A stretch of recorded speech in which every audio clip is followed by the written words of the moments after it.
like love, love, love, and music. La la la, love, love, love, love, love, and music. Love, love. Hello, hello, hello, everyone. Thank you for tuning in. I am Jay Lee. This is Jay Lee's Corner. This is my review for Teen Mom OG. This is season 7, episode 22. Yes, I have like little cat ears on. I ordered it from Tori. I thought it was cute. You know? Little Hello Kitty-ish. So, just, it's something different.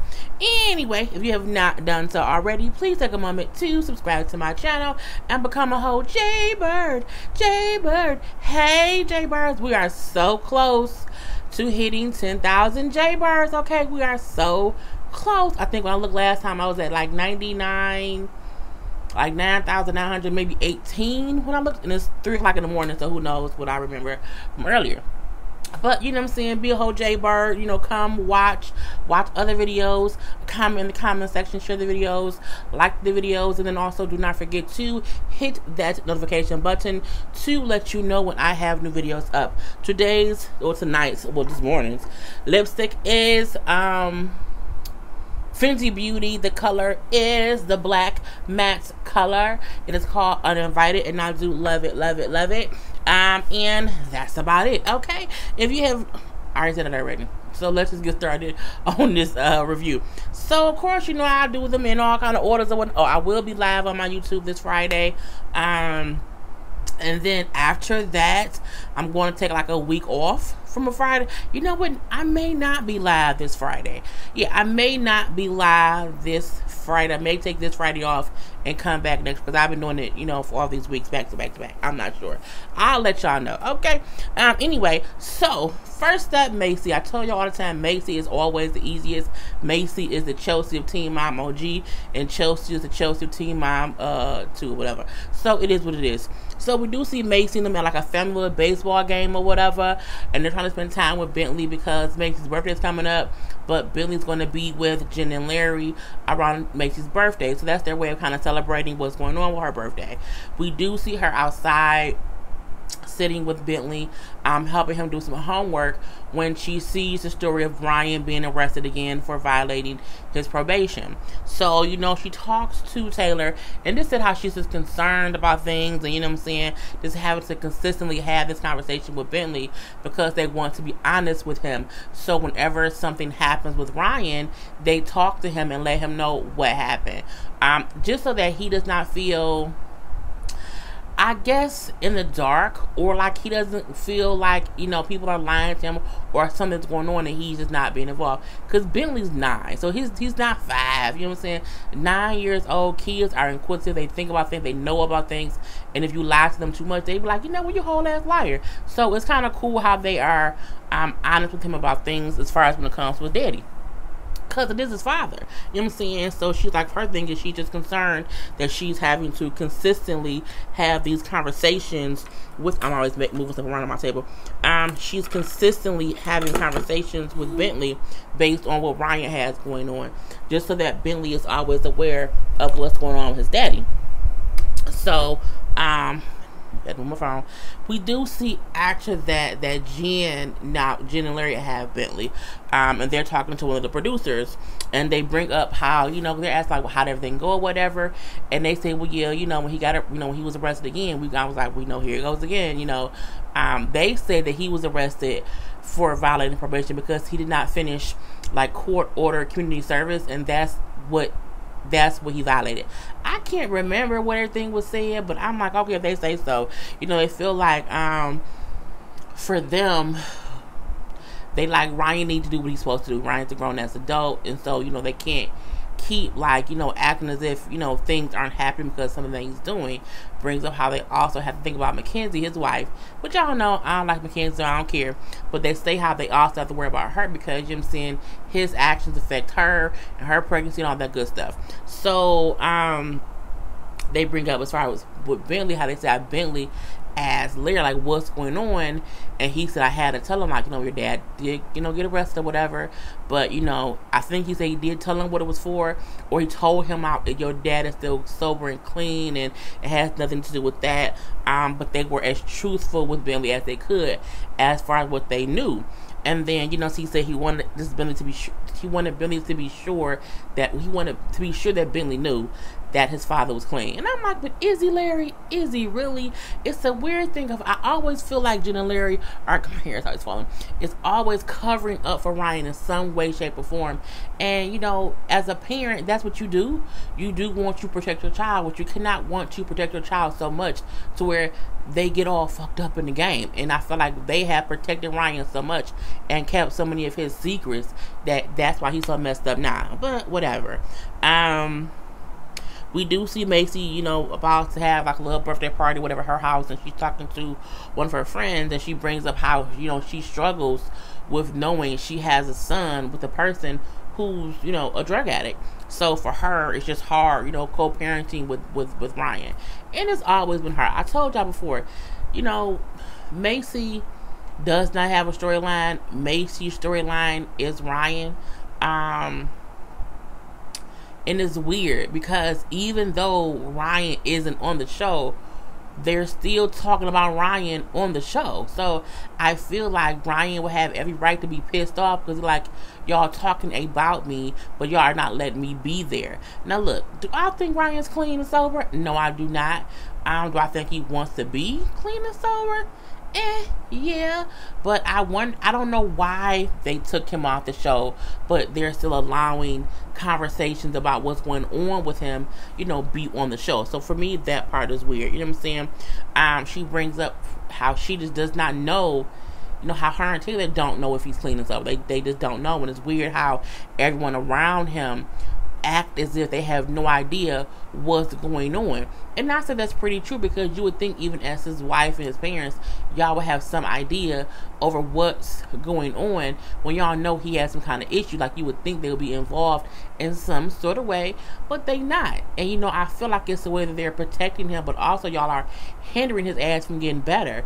And I'm like, she said, Macy said how it's crazy how everyone around him acts like we have no idea what's going on. And I'm like, that is pretty stupid. Okay, but it is what it is. Amber was easy too. Amber's still in LA with Andrew and the baby, visiting Andrew's people or whatever. They're going to be there for a month. So she asked Gary to bring Leah down. Over, whatever. We're going to say over. To bring her over to California so that she could spend some time with her for the weekend.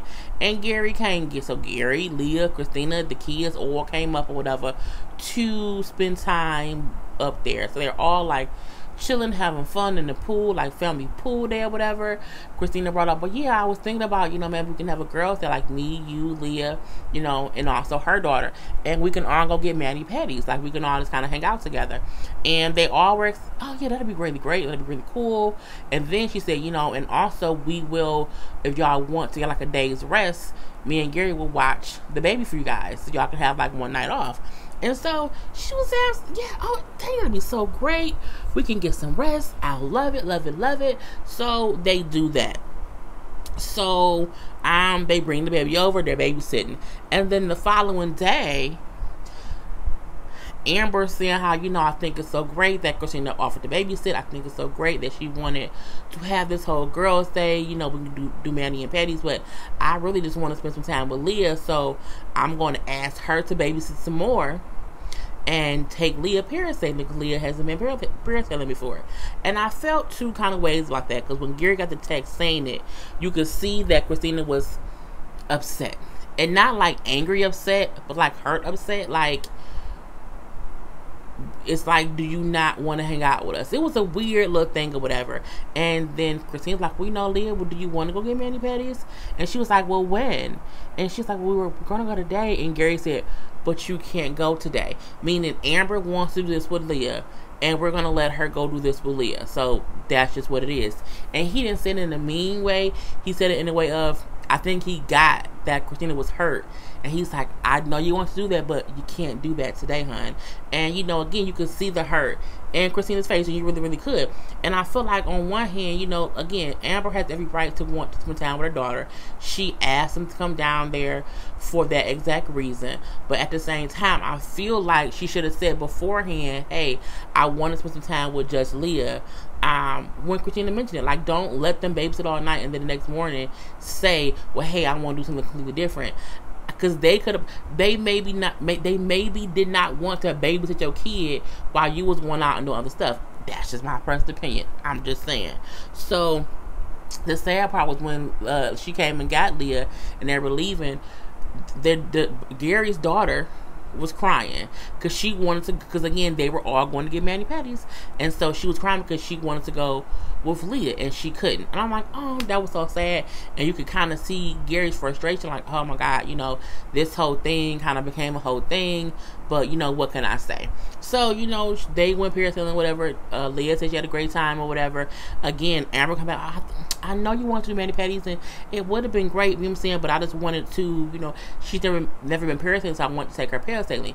And again, there's nothing wrong with that. She is mom. I just wish she would have communicated that beforehand and not, had them thinking they were doing one thing and then they did something else. Because again, it just hurt Christina's feelings. And I'm looking like, it was what it was. Anyway, because she looked like she wanted to cry. Christina did. I'm like, it's so sad. Oh, God. But I also feel like Amber having Gary and Christina even bring Leah down there was them. So you had them bring Leah to you. They then watch your kid for like a whole day. And the one thing that they kind of wanted to do with you, what that Christina wanted to do, you kind of, you know what I'm saying, backpedal the pussy pop out of it. So, I mean, it was what it was. And that was all that they did. Caitlin and Tyler. Caitlin and Tyler was also very, very easy. In the beginning, we do see Caitlin still saying how she's not ready to go to couples counseling, and she hopes that Tyler can kind of still bear with her while she kind of gets herself together to be up to doing the couples counseling. And when she was talking to Tyler, he kind of ignored her because he's pissed the fuck off. I mean, look, I've said before and I'll say it again. Kate is selfish. She really, really is. And I really, really wish that in some way she would watch these seasons so she can see how she comes off recently, at least these past 2 seasons, when she's been dealing with her bipolar and all her issues, her mental issues that she's been. Cause I can't think what, it's not bipolar. It's depression and anxiety and I think PTSD, all that stuff. But I do wish she could see how her consistently ignoring what Tyler is asking for and what Tyler is in his own way saying he needs, and because Tyler isn't being, you know what I'm saying, bossy and forcing her to do what he also needs, she's doing him a disservice. So I do feel like this season she's going to get a very bad rap. People are going to not like her based on the fact that she won't do this for Tyler, but she left for 3 months and left him there to deal with, you know what I'm saying, the regular stuff or whatever. And it's not that he, should feel like he can't be upset with her, but at the same time, I feel like she feels like, he should understand her mental state when she won't realize his. And it's just fucking mind-boggling. It's like, it's crazy. I just don't get it. And I would also think that with her being in recovery, a part of that would be the realization that you being gone will have some kind of effect on your husband, so be prepared for that. And I feel like she just don't give a fuck, okay? And not in the aspect of really not giving a fuck, but in the way she don't. It may not be intentional, it may not be malicious, it may not be, you know what I'm saying, the way that she is purposely doing it, but and it comes off as she doesn't care what he needs at this point in time. Anyway, so all they're doing besides that is they're going to see Butch in rehab because he's there. He's been gone for 6 months. He's been in rehab for 6 months. Wow. So he is at a step in his rehab where he has to, like, who was he doing? Oh, make amends with his family. It was Tyler and his sister that they were going there to talk to him, and they said he would have like a list of things that he wrote down that he did to them or how it affected them, and how they kind of have to sit there and listen to it and let him get it out. and then he'll ask, like, you know, have I missed anything? And that's their chance to say, well, you missed A, B, C, D, E, F, and G. You missed this, you missed this, you missed this. And so they explain to him, like, you know, it's a time for you guys to be extremely honest with him. Like, don't hold back. But at the same time, you know, so you can't beat him up about things. Like, it has to be that you know, that slippery slope of a thin line between which is which. So think of, you can say, well, you missed this, and this, but then not beat him over the head. Well, you missed this, and you know, it's a whole thing. And they bring up how, you know, this will not be filmed. They won't let cameras in for this part of it because it's a part of his recovery. And I'm like, makes sense or whatever. And again, it was just Tyler and his sister who were there doing that. So then after the meeting, you know, Tyler, the sister, and Kate are like sitting around eating and talking or whatever. And, you know, I feel like they were talking, but nothing they were saying was making sense. And I mean that because I feel like they were talking, and there's also in a state of confusion that they were just like talking, like, okay, he said this, he said that, like mine was short or whatever. I did remind him of these other things he did, but I still feel like they were confused on how they felt.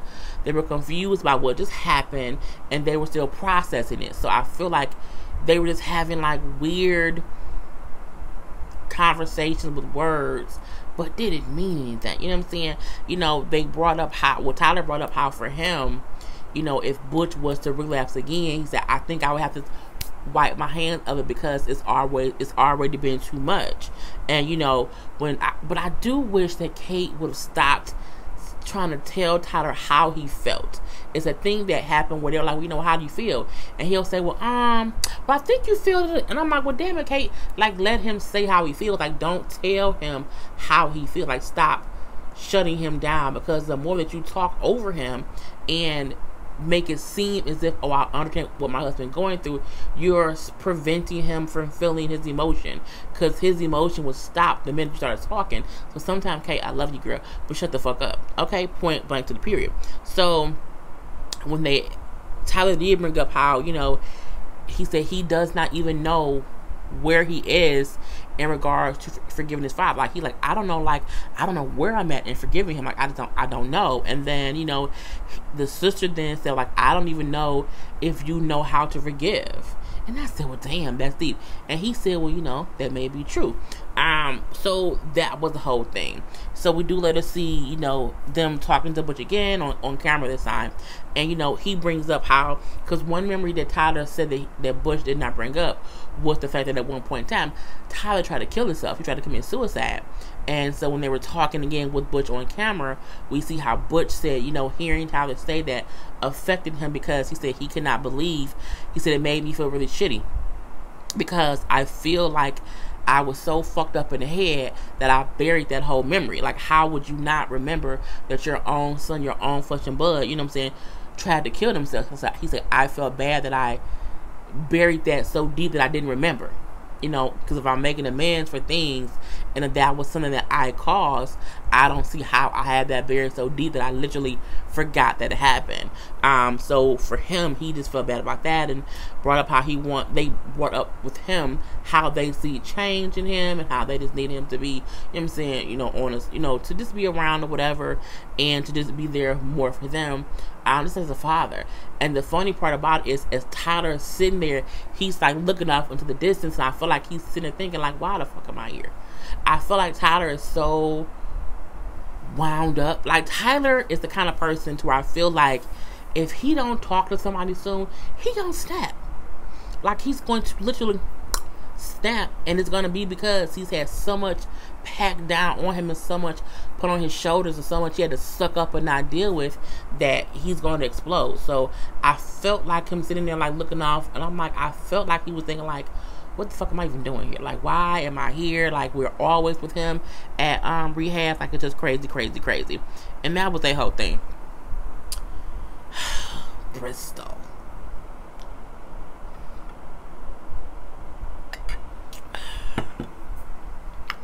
I don't think I like Bristol at all, and I can't put my finger on it, but it's something about her that seems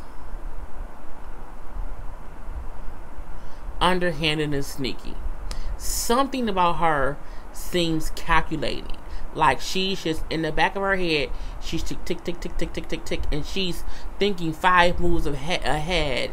And not in a like productive way, but in a way of like, if I move these 5 steps ahead, I can catch that truck and make it crash. Is that kind of weird, little bit psychotic or whatever? I don't know. So she's in LA with her son, who's at some little dancing competition, and Dakota's at home with the girls. So she's complaining to her mom, to Sarah, okay? I live in Alaska. And she's complaining to her mom about Dakota moving her stuff into the other room. What? He moved stuff into that little guest room? Like, that little empty room? And she's like, yeah, he moved everything. But I'm like, bitch, he moved everything. Like, he made you a room. Like, he didn't, like, put a mattress on the floor and throw a sheet on it and put a little throw pillow. He made it a whole fucking room. And I feel like sometimes with people, we have to give credit when people do something that we may not realize was a favor. Because again, my thing is this. She kept saying how he was being petty, and I can't believe how petty he is. You know what I'm saying? He told me how he wants to fight me tooth and nail until the girls are grown or whatever. And I feel like the conversations that y'all are having off camera, privately, why y'all putting it, like, why put it out?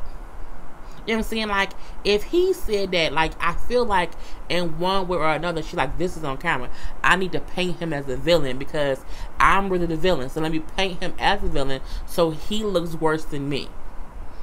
Okay, the first person to spray the other person looks the cleanest. So I feel like, let me spray him up. You know what I'm saying? He's mean. He's, you know, he has all these issues or whatever. And I'm like, girl, it's something about, again, let me think 5 steps ahead, okay, to make this car crash is what I see from her. You know what I'm saying? And she brings up how no, and I feel like it's crazy because the things she's saying and the way she's talking about him, I feel like your daughters will see this one day about you talking about their dad. And I feel like when Dakota talks, he also talks bad about Bristol, but it's in a way of, he's like, I can't believe how she's acting. I can't believe she's like making things more difficult. I can't believe it's just a different way that he's talking about her. Then I'm like, if the kids watch that later, they may not be so pissed. And I think in like the first episode, she didn't talk about him too bad, but like, I'm like, this only like what, episode 3 or 4 whatever, and I feel like she's just doing way too much in my personal opinion. You know what I'm saying? And again, her being mad that he moved his stuff, I'm like, where did you want to sleep? What did you want to sleep in the house? Like, if y'all were sharing a room, did you want to still share rooms with him? Is that what you like? That's the part I don't get. And when he moved my stuff down there, well, y'all don't like each other. Y'all not vibing right now. So if you, cause you always gone with it seems like I don't see you being there at all. So if you're never there and he's always there, he should be the one that's more comfortable because he's always there. He shouldn't be in the guest room because he's always there. Bitch, you're a guest in the house at this point in time because you only come there when you come and go a lot. So you are the guest. Why wouldn't you get the guest room? You know what I'm saying? I mean, like, because she was talking to him, I can't believe, did you want to sleep in the same room with him still? Is that what you wanted? It's just stupid to me, okay? Just stupid. And she brings up how, you know, I'm just so happy that Trip wasn't there because I wouldn't want him to see this. But your girls was there. Like, are they blind? Can they not see? Okay, well, I don't understand it. You know, so she's like, you know, I just think it's kind of crazy, whatever. So Trip's father, Levi, is going to get him until I can, you know, for the next couple of days, until I can figure out my living situation, you know, back there in Texas or whatever. And she then starts talking about how Levi ain't the best person, how they have a real weird relationship or whatever, and I can't believe I'm having to go to all this bullshit or whatever. But I'm like, she needs to realize that she's also a part of the problem. Dakota's a part of the problem because he is too a part of the problem, but so is she. It's like, I feel like she does not see any wrong that she's doing. She doesn't see that she's also a petty bitch. Okay, she's very petty, and I feel like her complaint to her mother is kind of rationalizing the stupid shit that she's saying, which makes Bristol believe it was wrong of him to move your stuff to the other room. My question would have been, well, baby, if he didn't move it, where would you have stayed? Like, would you have shared a room with him?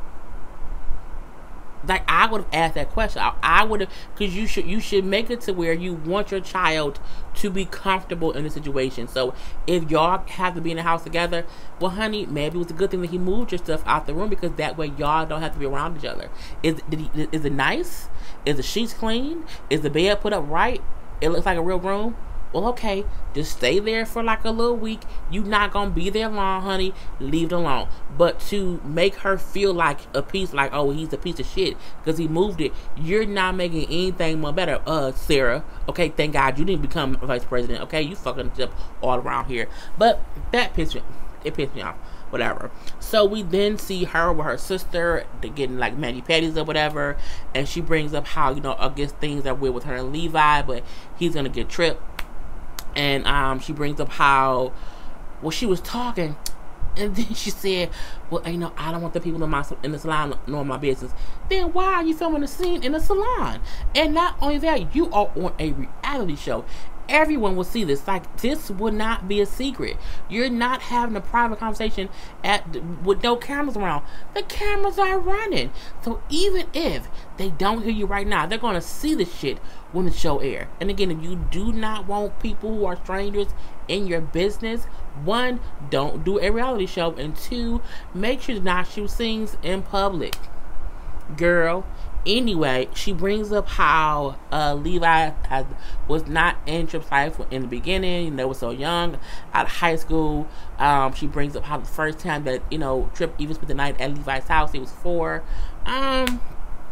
Most male fathers are idiots. Let's say that. And that's why teen pregnancy is stupid. We've seen that over the years on this damn show. There's not been many responsible fathers on. Has there been any? Well, Cole, who's Chelsea's dad, who's Chelsea's husband, you know, he wasn't a teen father, but I don't know who else, because I don't think anybody else is together. That's crazy. Anyway, so they're gonna have to meet up with Levi. So in the car, it's her sister, and Tripp on the way to go see Levi for to drop the kid off. And she's like, you know what? Are you excited to see your dad? He's like, duh. And I'm like, well, that's kind of funny. And then she said, well, you know, have you ever seen us like talk or whatever? He's like, no, never. He's like, it's gonna probably be crazy. Her sister then says, well, maybe it won't be awkward. Tripp then says, oh, it's gonna be awkward. I said, he's a funny little kid. I like him so far, okay?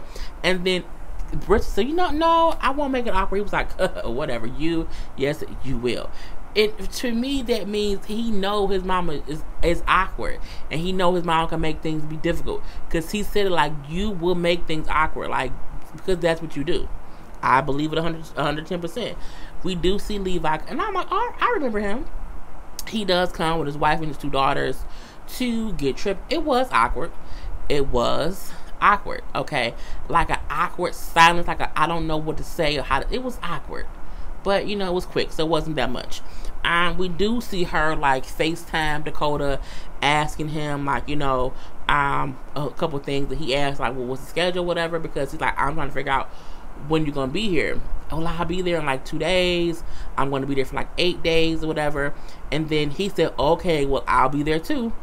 Oh, you're gonna be at the house too? And he was like, yeah, because he lives there. She said it as if they have 2 houses and he doesn't live there. Like, that's his house. It was so weird when she said that. And then she's like, well, you know what, as soon as you give me that equity check, you know, I can use that money to, you know what I'm saying, get another house and use that money to move.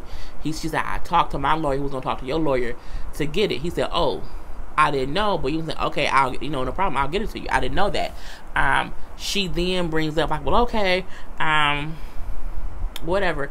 And he said, okay, well, it'll be nice to see you. And I felt like he didn't know what he was saying. And she's like, well, that's, you know, when they hung up, that's weird, you know. What does he mean? He can't wait to see me. It may be, you know, he just, who knows? But I feel like, again, she makes things into a negative. And then even on his end, like, you know, see, she's kind of being condescending or whatever, you know. So why would she expect me not to be at my house? Like, where did she expect me to go for 8 days? Like, so I should find somewhere else to be for 8 days because she wants to be here. He's like, no, we'll just have to cohabitate in the house. And then she, on her end, like, you know what, even though we know I don't like you, you don't like me, and I don't think it's a thing that they don't like each other. They shouldn't be married. They should not be married, and right now things are just awkward as fuck. But at the same time, I feel like Bristol was the one making it more awkward. But again, I don't know what happens in private time. But I do feel like when they talk on the phone, she, to me, seems like she's saying things and doing things and bringing things up to make it seem like, okay, legally, this is what my attorney said, and I need to say this to you. So then, I don't like it. I just don't like it. You know, I like when you said, like, why did she feel like because she all of a sudden wants to be here for 8 days, I should leave and I should go somewhere else when it's my house. I'm not going to do that. And I agree. I completely agree. He said she's always had things where people have done, she's always done things on her own time. And I feel like too, because she said before that before she got married, she did not have to answer to anybody. She did things on her own time. So I feel like in a way she's trying to get back into that, and she's not divorced yet. So you can't say like, well, I'm gonna be there for 8 days, and why you gonna be there? And he like, I live here. And so it was just that weirdness between them, and that's all that it was. Oh, Cheyenne, a little dumb Cheyenne. Corey brings Ryder back, right? And he brings Ryder back, and they were going to all hang out at some like little bridge party thing, and there was supposed to be Zach, Corey, her, the baby, and maybe her sister, whoever else. She told Zach, well, no, you know, your dad's having some fatherly, manly dinner, whatever. You should go to that and spend time with your dad. He wanted to go with Cheyenne, the baby, and Corey. He wanted to hang out with them. And I feel like he wanted to do that because he like, we need to start integrating ourselves, you know, to be able to co-parent or whatever. I feel like Zach was 100% right. Cheyenne do not want him and Corey around each other. She don't want to co-parent. She does not want to co-parent with Corey and Zach around. She does not want to do that. She wants to be co-parent with just her and Corey. She don't want Ryan involved. She want Ryan involved only when Corey is not there. That's why in episode 1 she said Corey is perfect to help me out and to be a voice of reason when me and Zach beefing, and me and Zach is great when me and Corey beefing, because she wants to keep them separate. Okay, she can't fool me. She can't fool me. My cat ears can't fool me. So Zach goes to the dad thing or whatever, and her, Corey, and the kid goes to the little bridge thing or whatnot. So at the little bridge thing or whatnot, Corey brings up how for him, you know, because she brings up how, you know, Zach wants to go and she had him not go, whatever, and how he felt like she did that so that Corey and her can, you know, be alone or whatever. And Corey said, like, you know, I do feel like we need to all co-parent. Like, I do feel like, you know, then Zach do need to be around. So he said, but however, that's not my main priority. That's not my main focus or whatever. That ain't on me to have happen. Cool. Okay. So Corey then take baby Ryder back with him, whatever. Cheyenne goes home. Zach comes home later and he's drunk. Because he didn't been out hanging all day with his damn daddy, drinking. Okay. Think about her with Corey all day. So trust and believe he's drunk, okay? And then they end up getting into an argument because she said he came in, she knew he was drunk, and I kept saying, Zach, and he would not answer her. She said, I then said, you know, Zach, I know you fucking hear me talking to you. And I said, see, you can't cuss at drunk people. When you cuss at drunk people, it makes them mad. It gives them drunk powers, okay? And they want to cuss your ass out. Sometimes when a person is drunk, leave them be. Like, don't fuck with that man. If that man came home drunk and mad, let that man be quiet, drunk and mad. But if you call his name twice and he don't answer, and you see he breathing, he ain't dead, let that man be. Let that man sleep it off. Don't mess. But Cheyenne likes drama. Hence why she said he was drunk, and I kept calling his name, and when he didn't answer me, I know you fucking hear me. You can't do this to drunk people. Whatever. So from there, he looked at her and said, you look like you dressed to get fucked or whatever. Called her weird. Called her a bitch. all this drunken foolishness. And so for her, she said, you know, because he called me a bitch, we can't come back from that. So I put him out. Okay, he gotta go. We broken up. We done or whatever. You know what I'm saying? I'm gonna be lonely forever. I'm gonna always be a single parent because all this baggage that I have. You know, because I have a daughter and I'm friends with my baby daddy. Like, who gonna want to date me? Who, you know, who has baggage like me? Bitch, every woman with a baby. Every woman or man with a baby has the exact same baggage as you. They have a baby with a person who they have to deal with. Your situation is not different than any other single parent or even co-parenting, whatever. Your shit ain't special. Cheyenne wants so bad to be special. She wants so bad to be like the queen baby moms. I don't know what she think. I don't know what prize she thinks she gonna win. I guess she feel like Corey's the prize and I can only be with him. Girl, wake the fuck up. You show your immaturity when you do shit like this. It's just so stupid. Who gonna want me with all my baggage? You got one kid with a dude you had a one night stand with, and y'all cool. That ain't baggage. The baggage is you don't want to not be with Corey. You don't want whoever you with to be cool with Corey because you want to eventually go back and fuck Corey. You don't fool me, ma'am. You don't fool me, okay, at all. So, girl, you're not special, Cheyenne. You're not. You are a regular person who got pregnant, and you and the daddy is not together. That's not special baggage, okay? Your baggage is not special. It's not a special price for it, okay? It's not stored differently. It's the same goddamn baggage as everybody else on flight 101 single parenthood, okay? Y'all all have the same luggage, okay? It don't matter if the luggage is black, brown, blue, or green, bitch. It's all the same luggage. Anyway, we see another day that Corey comes over and he brings Ryder back, and you know, he finds out that her and Zach had a huge fight, and she's like, you know, I put him out, I packed up his shit and I put his shit on the curb and we done. And he like, really? Are you serious right now? I can't believe it. What? But he do say, you know, that may be for the better. She's like, what you mean? He said, because even if y'all are going to be together, it may be better for y'all to live separately because y'all can't be beefing, and I don't want that around my daughter. But that don't mean that y'all can't be together, but y'all may not need to be together under the same roof. I told y'all before, that's why I like living alone. I can only be around somebody all day for so long, and I want to murder them. And I want to, is this, you know, or not only that, you have to have enough space to not be all up in each other's face. If all you have is a room you share and a house you share with somebody else, it ain't gonna work. You have to have your own damn house, like a whole 3-bedroom house where there's enough space where y'all ain't up under each other. And not only that, you have to not want to still be with your baby daddy. And that was it. So he do jokingly say how, you know, so maybe I can move in. Corey, you wasn't joking for one. You was being dead serious. And I feel like Corey likes her too, but Corey also wants to fuck other girls. So he know he can't really commit to Cheyenne because he's going to fuck other girls. But he wants to commit to her, but he wants to also fuck other girls. So that's why the whole thing won't work. Anyway, that was the whole review. I am Jaylee. This is Jaylee's Corner. Do not forget to put a comment in the comment section, to subscribe to this channel, to like my cat ears. I might wear these every day. Who knows? Anyway, peace. It's like love, love, love, and music.